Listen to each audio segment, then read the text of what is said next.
구몬 테마 독서 A11 황금 거위 원작 그림 형제.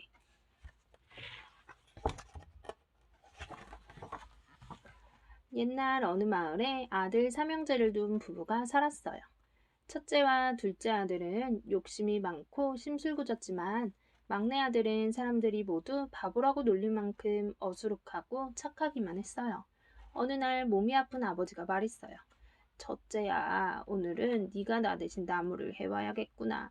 첫째 아들은 나무를 하러 숲으로 갔어요. 어머니는 간식으로 맛있는 달걀 과자와 포도주 한 병을 싸주었어요. 첫째 아들은 숲에서 회색빛 긴 수염을 가진 늙은 난쟁이를 만났어요. 젊은이, 배가 너무 고파서 그러니 먹을 것 좀 줄 수 있겠나? 난쟁이가 첫째 아들에게 부탁했어요. 내가 먹을 것도 부족해요. 첫째 아들은 퉁명스럽게 거절했어요.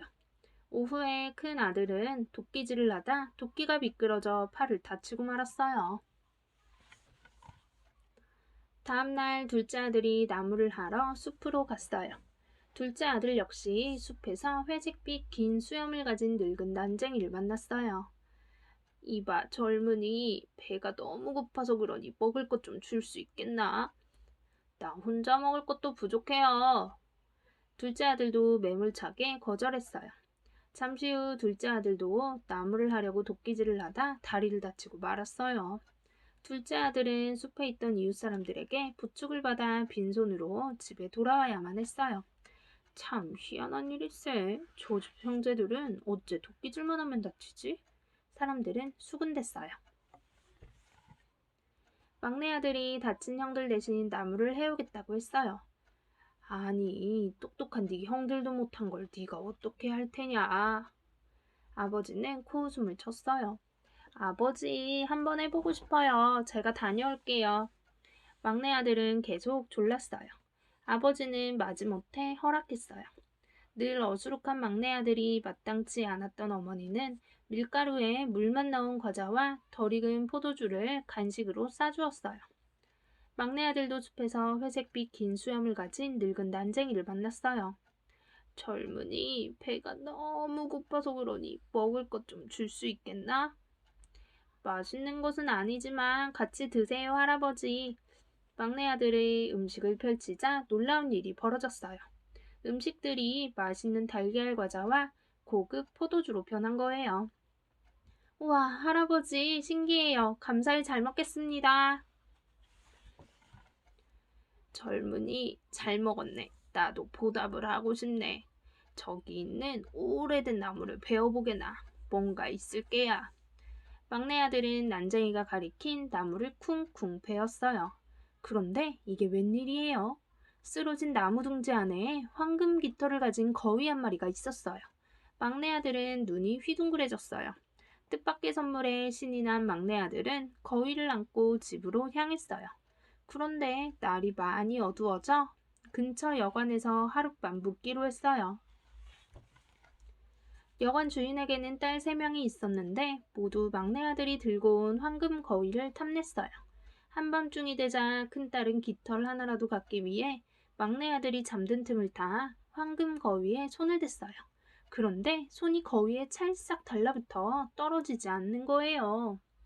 둘째 딸도 몰래 방에 들어와서 언니에게 손을 대자 또 찰싹 달라붙어 버렸어요. 셋째 딸 역시 방에 들어오는 순간 언니들은 소리쳤어요. 안 돼! 우리에게 손대지 마! 하지만 이미 늦었어요. 셋째 딸도 찰싹 달라붙어 버렸어요. 세 자매는 어쩔 수 없이 밤새 거위 곁을 지켜야 했어요.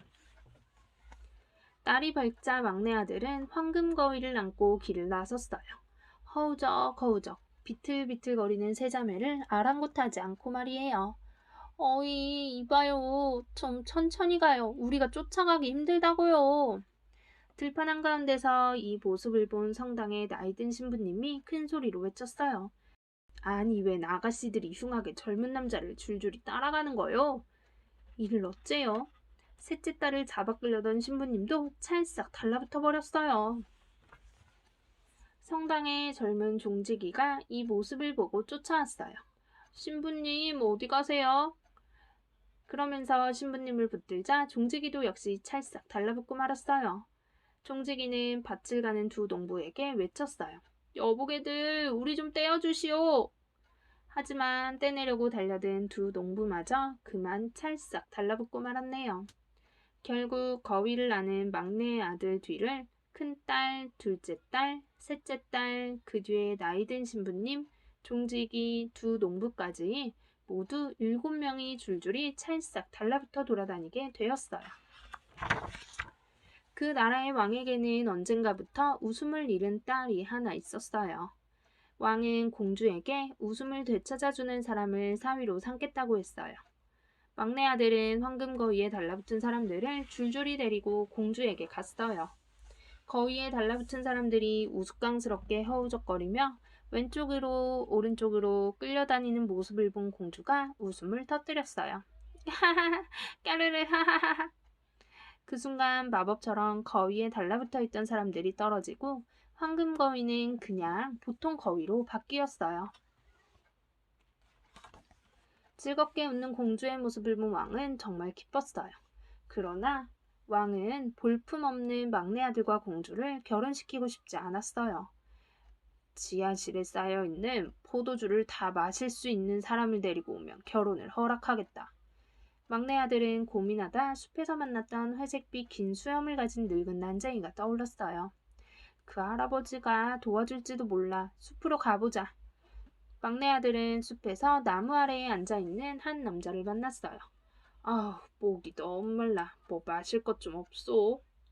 남자가 막내 아들에게 말했어요. 막내 아들은 그 남자를 궁으로 데려갔어요. 목이 말랐던 남자는 그 많은 포도주를 순식간에 다 마셔버렸어요. 그래도 왕은 약속을 지키기 싫어서 막내 아들에게 또 과제를 냈어요. 산처럼 쌓인 빵을 다 먹을 수 있는 사람을 데리고 와라. 막내 아들은 다시 숲으로 갔어요. 숲에서 한 남자를 만났어요. 배가 너무 고파. 먹을 것 좀 있니? 아저씨, 저와 함께 가면 맛있는 빵을 실컷 드실 수 있어요. 막내 아들은 그 남자를 궁으로 데려갔어요. 배가 너무 고팠던 그 남자는 산더미처럼 쌓인 빵을 우걱우걱 먹어치웠어요. 왕은 막내 아들이 자꾸 풀기 어려운 문제를 해결하자 정말 말도 안 되는 과제를 냈어요. 물에서도 다니고 땅에서도 다닐 수 있는 배를 만들어 와라. 그러면 정말로 자네를 사위로 삼겠다. 그럼 말도 안 되는 배를 어떻게 만든다? 막내 아들은 걱정하면서 다시 숲으로 갔어요. 이번에는 회색빛 수염을 가진 늙은 난쟁이를 만날 수 있었어요. 젊으니까 내게 베풀었던 따뜻한 마음씨가 기특해서 지금까지 내가 모든 것을 도와준 것이라네. 끝까지 도와주지. 난쟁이는 땅에서도 물에서도 다닐 수 있는 배를 만들어 주었어요.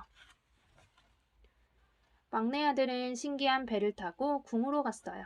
어쩔 수 없이 왕은 막내 아들을 사위로 삼기로 했어요.